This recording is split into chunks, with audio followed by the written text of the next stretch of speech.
Eminem sold over 170 million records. He's one of the best-selling artists in history. But for years, he made almost nothing, not because he wasn't famous, because of one contract he signed before anyone knew his name. Before the world knew Marshall Mathers, he was a broke kid from Detroit trying to feed his daughter on minimum wage. He had been rapping since he was a teenager, battling in parking lots, recording demos in basements, getting rejected by every label he approached. The music industry didn't want him. He was white, from Detroit, in a genre that the industry didn't think he belonged in. He collected rejection letters the way other people collect excuses. But in 1995, a small indie label called FBT Productions finally gave him a shot. Mark and Jeff Bass, two producers from Detroit, signed him. They believed in him when nobody else did. And Eminem, desperate and hungry, signed whatever they put in front of him.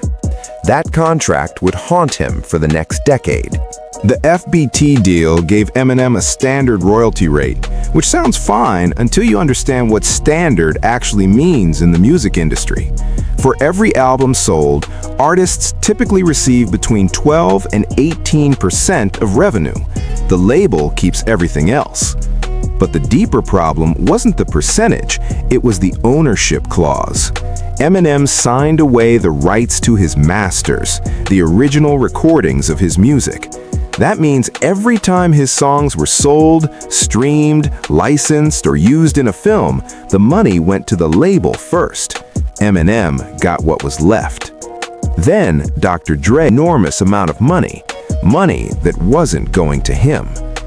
In 2012, Eminem sued, not just FBT, but his own label, Aftermath and Interscope, over digital royalty rates.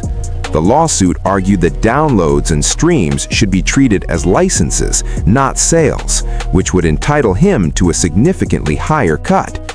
He won.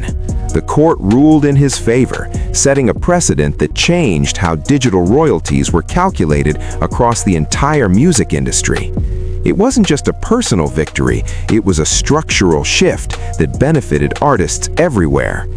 But it took him years of legal battles to get there, years of selling millions while watching the money flow to everyone but him.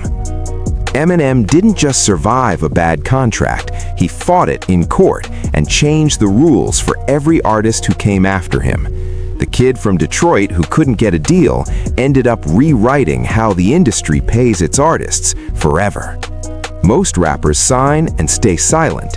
He signed, suffered, and then sued the system.